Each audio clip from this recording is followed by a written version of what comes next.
Ensinnäkin suuret kiitokset kaikille teille, jotka olette kanavan tilannut ja katsonut näitä videoita. Teitä on siellä tilaajia, muistaakseni semmoinen 1600 kappaletta. Ja näitä 3 ensimmäistä videoa ennen tätä on katsottu yhteensä 17 000 kertaa. Eli se on kyllä silleen lyönyt ihan ällikällä, että miten hyvin tää on lähtenyt liikkeelle. Ja tietenkin suurin osa teistä varmaan on mun toiselta kanavalta, Kanootti- ja Tomaatti-kanavalta. Mutta tietenkin tässä saman tien, miksen tavoittelisi myös uusia katsojia, vaikka tämän on tarkoitus tavallaan olla kuitenkin sitten niin sanotusti niin kuin Kanootti- ja Tomaatti-kanavan sellainen vähän silleen sisarkanava. Mutta vähän taustaa mä kerron teillekin koko kanavalle. Et mulla on ollut oikeastaan, voi sanoa, että lapsesta asti semmoinen omituinen tarve kautta pakkomielle vähän dokumentoida mun omia tekemisiä. Mä sain tosi nuorena ensimmäisen kameran. Se oli sellainen kiekkokamera, mihin laitettiin sellaisia pieniä kiekkoja ja sitten tuli tosi pieniä filmiruutuja, mutta mä olin sellainen vähän sellainen leikin salapoliisi ja semmoista, tietenkin kaikki salapoliisin käsikirjat ja etsivän käsikirjat ja noidan käsikirjat tuli luettua moneen kertaan kannesta kanteen. Mä oon ottanut aina tosi paljon valokuvia ja yksi esimerkki siinä on tästä niin kuin oman elämän dokumentoinnista on tällaiset kirjaprojektit. Tässä on 2 esimerkkiä Veetistä ja Peetusta tehnyt. Vähän niin kuin taidekirjat ja sitten nämä on vähän jäänyt aina sitten taideapuraha ruljanssien hampaisiin. Eli tommosen kunnolla painottaa tollasen kirjan niin offset-painossa, niin se on se 10 000 projekti, että sitten ne on aina jäänyt tonne omaa kirjahyllyyn lähinnä. Kanavan nimi tää Vettis Homestead. Selitin sen Kanootti- ja Tomaatti-kanavalla jossain vaiheessa, että vähän silleen ehkä outo nimi varsinkin suomalaisittain, mutta sitten mä olin ihan varma, että mä laitetaan kanavan nimeksi Vettis. Mutta sitten ihan viime metreillä siinä niin julkaisupäivänä tai sitä ennen, kun ensimmäistä videoa laitoin, niin tajusin ja huomasin, että siellä on semmoinen aika iso kanava. Siellä oli 150 000 seuraajaa, jonka nimi on Vettis, ja siellä oli sellaisia japanikielisiä 3D-animaatioita, jotain pelijuttuja. Mä ensin pitkään luulin, että se on japanilainen kanava, mutta sitten itse asiassa hän kommentoi mun yhtä videoa, niin mä tajusin, että ihan supi suomalainen, mutta kuitenkin varmaan Japani on sitten hänen tavallaan se kohderyhmänsä, niin sen takia otsikot tolle oli japaniksi. No, kuitenkin.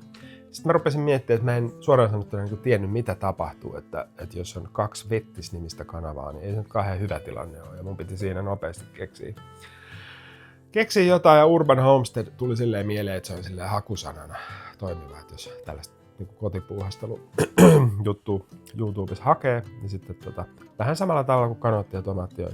Jos haet YouTubesta Kanootti-aiheista sisältöä, niin aika helposti törmäät sit meikäläisen kanavaan. Niin. Ylipäätään tämä kanava on sellainen, että mä en tee aika monella tämän tyyppisellä kanavalla on silleen yksi aihe per video ja tehdään tosi lyhyitä videoita.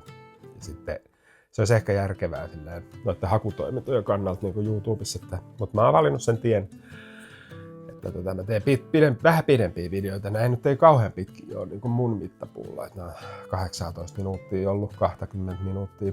Mutta sitten saattaa videolla olla useita eri aiheita, eli sitten käyttäkää niitä aikakoodeja. Mä en tiedä miten ne, toimiko ne telkkarissa yhtä hyvin, mutta ainakin tietokoneella ja kännykällä, niin sieltä saa sen listan auki, mihin me sitten aina aikakoodaan kaikki niin kuin sen videon aiheet ja näkyyhän ne otsikossakin. Mutta jos sua kiinnostaa tai on joku asia, mikä ei kiinnosta, niin skippaa vaan se yli ja katso, että se vaan se juttu, mikä kiinnostaa.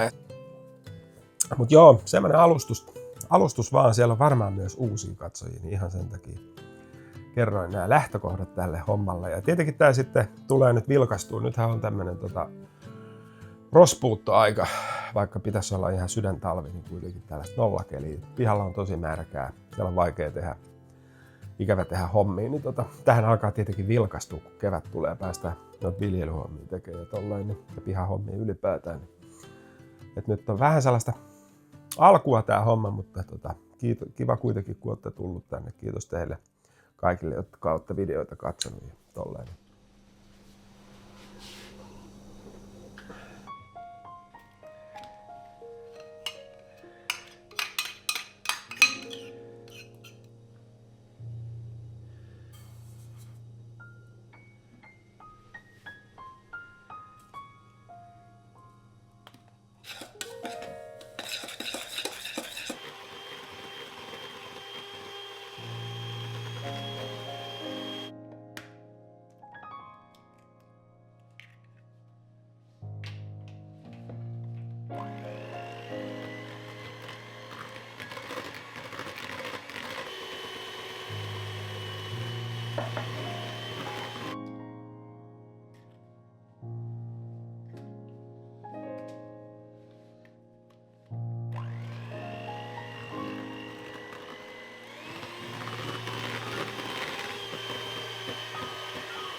Tätä kakkua ei missään tapauksessa kannata syödä heti samana päivänä, vaan tää kannattaa laittaa jääkaappiin tekeytyy. Se on paljon parempaa seuraavana päivänä ja vaan paranee siitä entisestään. Ja tässä on tosiaan kaloreita sen verran, että mä ajattelin, että mä pistän pahan päivän varalle pakastimeen. Maistetaan tätä nyt sen takia, että toisaalta tämä nyt vähän tylsä video, jos kokkaillaan eikä edes maisteta, niin ihan vaan sen takia. Huhhuh. Vaikka tää on tämmönen NS-kuivakakku, niin tää ei oo kuivaa nähnytkään. Jos tykkää tällaisesta perinteisestä, vähän italialaisesta sitruunahommasta, niin kannattaa kyllä ehdottomasti tehdä. Aika hyvinkään lähtenyt kanava käyntiin. Kiitos, siitä kuuluu teille kaikille. En olisi millään uskonut, että näitä ensimmäisiä videoita katsottu näin paljon. Ja se on antanut mulle entistä enemmän motivaatiota jatkaa näitä videoita. Mä tosiaan tässä nyt ajattelin näitä tehtailla tässä samalla kun muutakin puuhastelee, niin laitetaan kamera käymään. Nähdään ensi viikolla. Moikka!